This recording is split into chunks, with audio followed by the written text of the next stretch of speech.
한산도 대첩 당시 이순신 장군이 사용한 하객진을 설명할 때 판옥선이 제자리에 서서 90도, 180도로 회전하면서 함포를 발사하였다고 설명하는 분들이 점차 늘고 있습니다.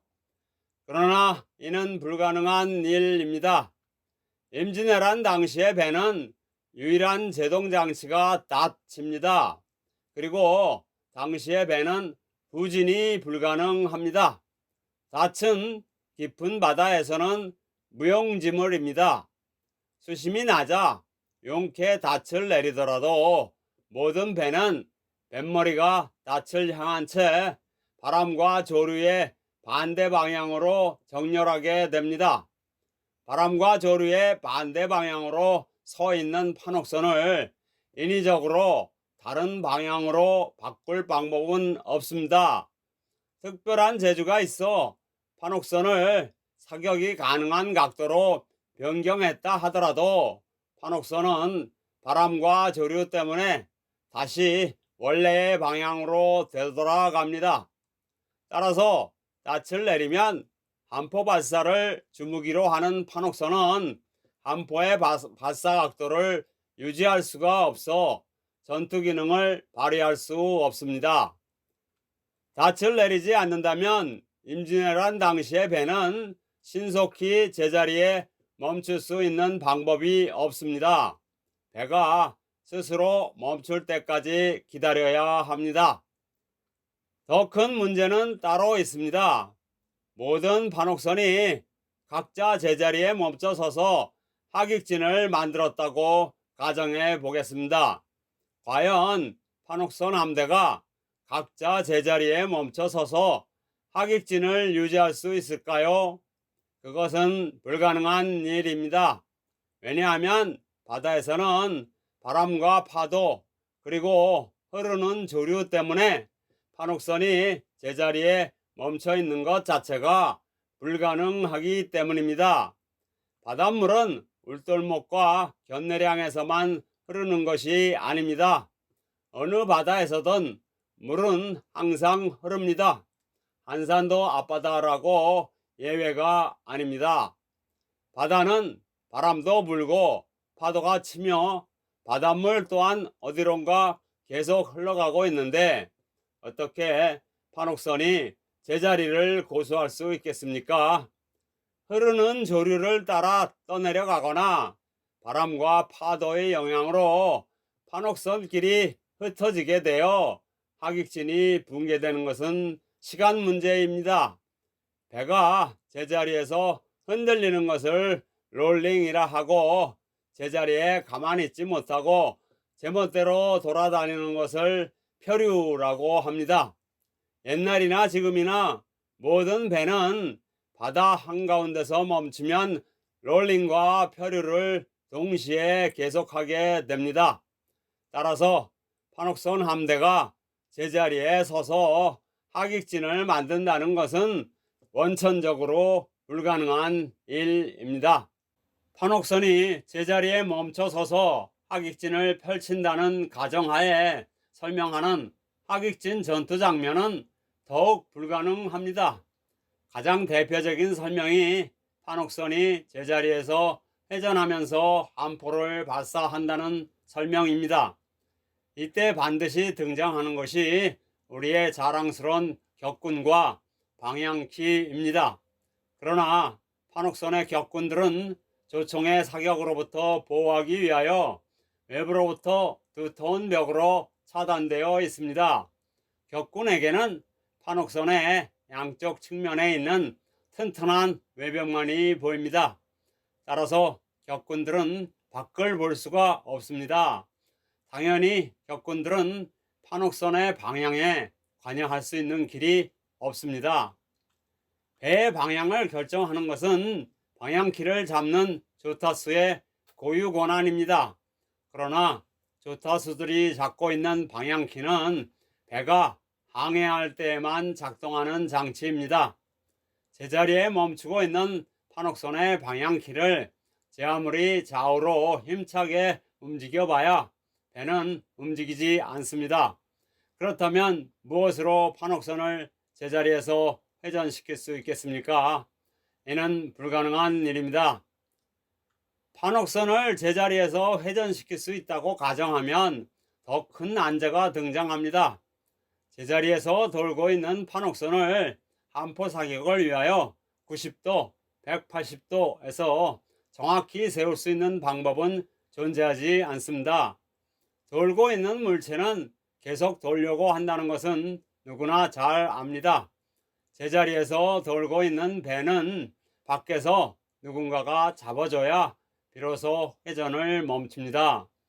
100명 이상이 탄 판옥선이 제자리에서 회전한다고 가정할 때 판옥선을 정확한 각도에서 세울 수 있는 사람은 거인 나라에 사는 걸리버밖에는 없습니다.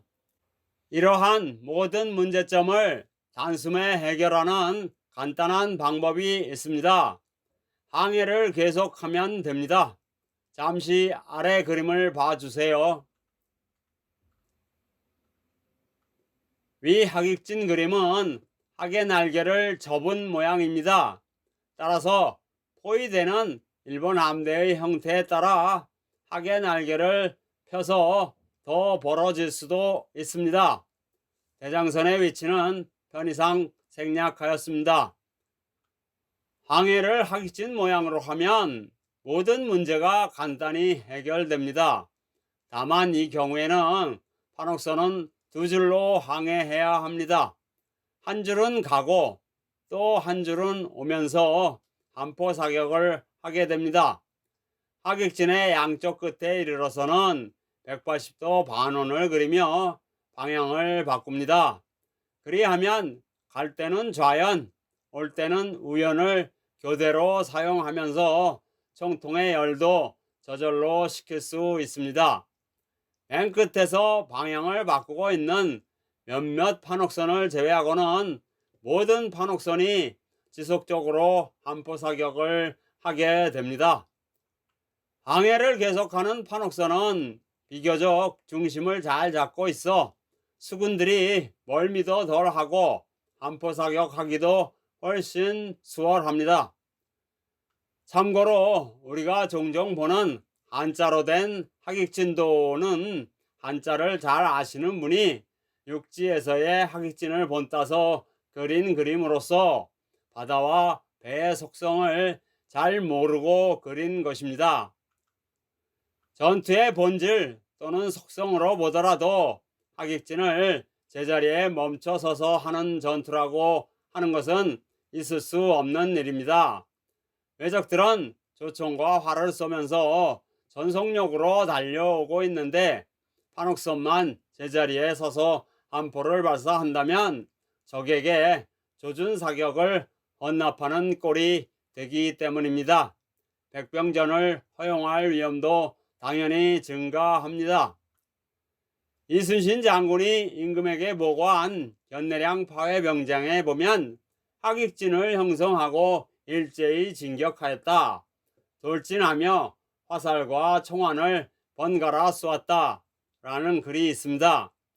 항해 중인 하객진은 포위망을 좁히면 그것이 곧 진격이 되고 돌진이 되는 것입니다.